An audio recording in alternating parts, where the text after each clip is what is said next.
How you doing, everybody? I've got a question for you. How many of you struggle with chronic weight gain or just being moody and irritable all the time, or maybe you have problems with your memory and you can't stay focused throughout the day? Or do you feel like you're constantly getting sick all the time? You're always catching the latest bug, the flu, the cold, COVID, whatever it may be.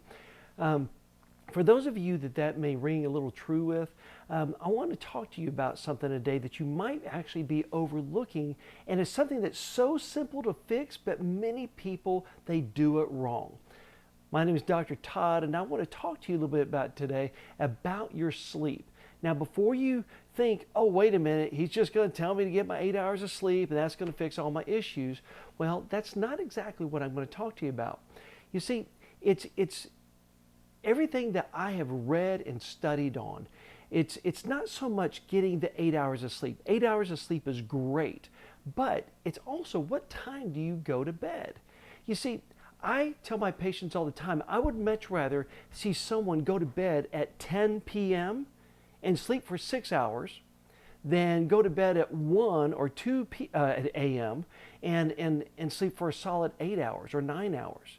Why is that?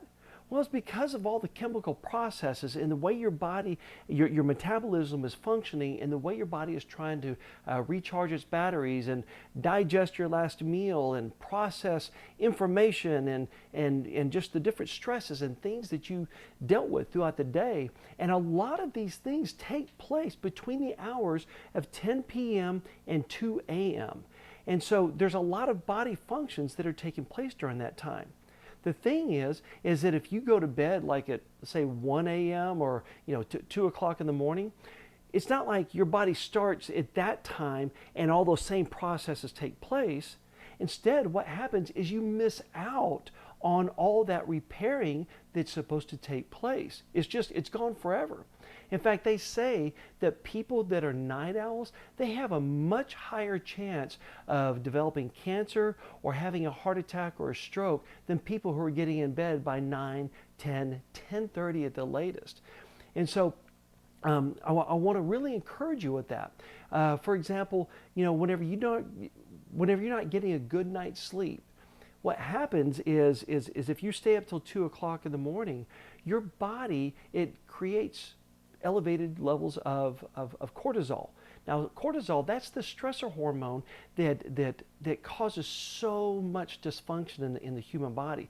One of the big things it does is it causes a lot of weight, especially right around the belly area.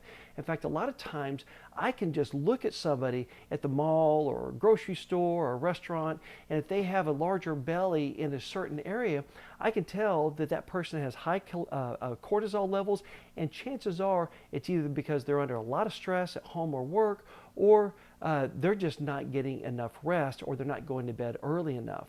So going to bed at an early time can really fix a multitude of problems. Also, whenever you're not getting a good night's rest, you're waking up the next day and your body is trying to function and you're trying to think and process information, and it just has a hard time doing it. For example, every night, whenever every single person out there, me, you, all of us, whenever you go to bed, you take your cell phone and you plug it in at night. Why do we do that while we're sleeping? It's so that your phone can recharge its batteries. It can gain all that energy built up in the battery power, so that way your phone can hopefully last you all day long. Well, the same thing happens to us. The way we charge our batteries is by going to bed. And when we go to bed really late, when we spend our life as a night owl, your body has a hard time regenerating cells. It has a hard time repairing tissues and muscle, and it has a hard time to really develop and improve the immune system. So you wake up the next day, even though you may have slept for 8 hours, but you still feel kind of groggy, and you end up getting all the colds and flus that are going around. You end up being cranky and irritable throughout the day, and you're just moody, and people don't want to be around you. But something else it does too is it affects your metabolism and how your body breaks down your foods, the way it breaks down sugars, carbohydrates, fatty acids, proteins, all these things. All those bodily functions, they happen during the night while you sleep, or at least the majority of it does.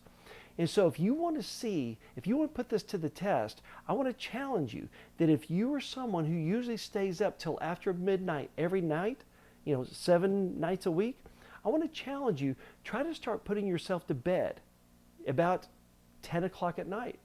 10:30 at the very latest. Now, if you just absolutely have a hard time going to sleep, one thing you can do is try to start eating dinner a little bit earlier.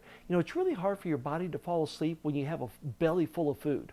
And so try to start eating earlier, maybe like around 6 p.m. 7 p.m. should be the absolute cutoff for eating any foods at all.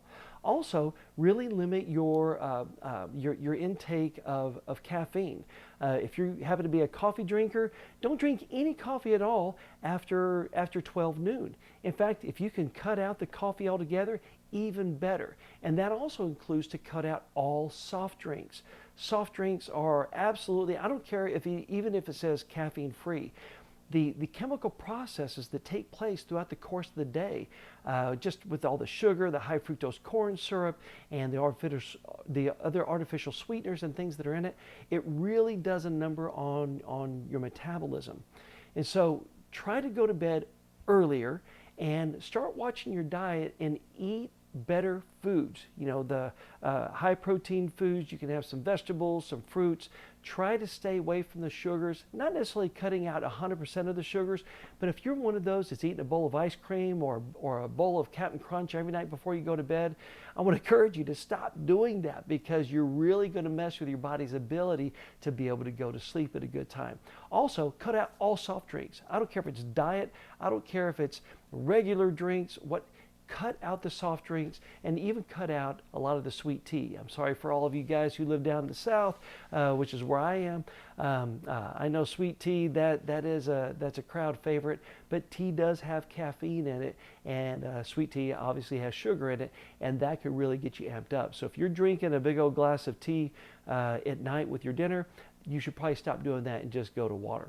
So I want to thank you for just joining me today, and I want to ask you to smash that like button, and I just appreciate you joining us here today. I want to thank you. God bless you.